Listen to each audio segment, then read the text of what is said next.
Oh, go. Okay, salsa is Nuyorican. Nuyorican is a term that they adopted themselves.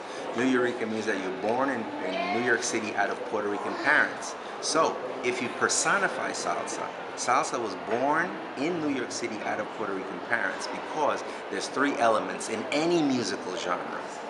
The folkloric people, the community that creates the amalgamation of a musical genre supports it in three ways: socially, economically, and artistically.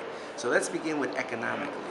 Now, um, the, these people, the Puerto Ricans and the New Yorkers, were purchasing all of the releases that were playing Puerto Rican music. For example, Tito Puente began recording with his own band in 1946, and until his demise in the year 2001, he has an excess of 210 releases. Who was buying those records? Who was buying Willie Colon? Who was buying Hector Lavoe? Now, the people that had the money to buy their neighbors' music were the Puerto Ricans and the New Yorkers. And in 1963, 1964, 1965, Johnny Colon and Eddie Palmieri and all of those guys, they were not getting any money from Colombia, Venezuela, or Japan. And certainly they weren't getting it out of Miami because those people were struggling to get back to Cuba. So the Cuban community, even in Jersey City, et cetera, they weren't exactly supporting the music economically.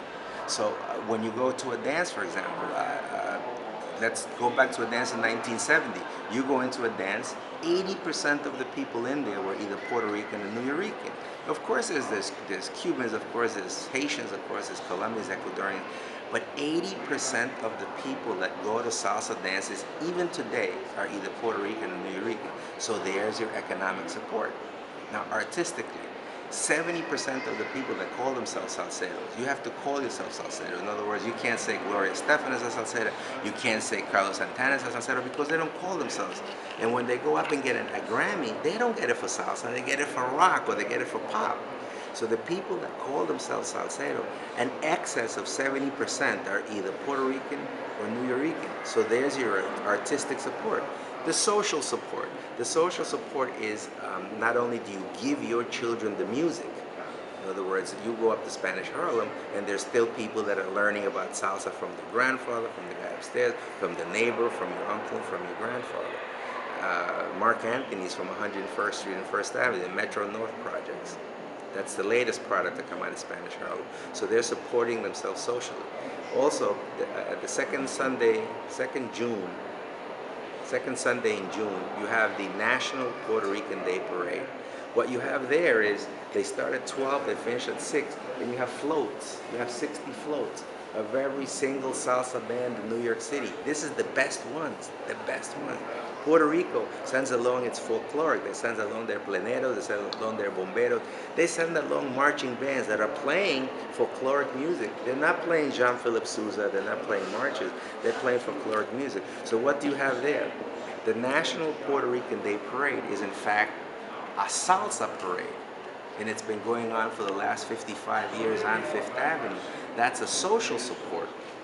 So you're supporting the social and the culture, and so economically, predominant contribution to salsa is from New Yorkers and Puerto Ricans.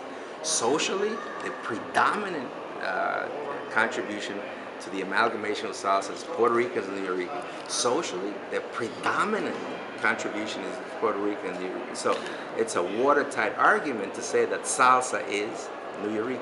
So let me ask you, what about those that say that salsa came out of Cuba with Celia Cruz?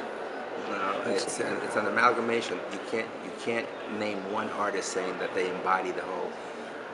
They Okay. embody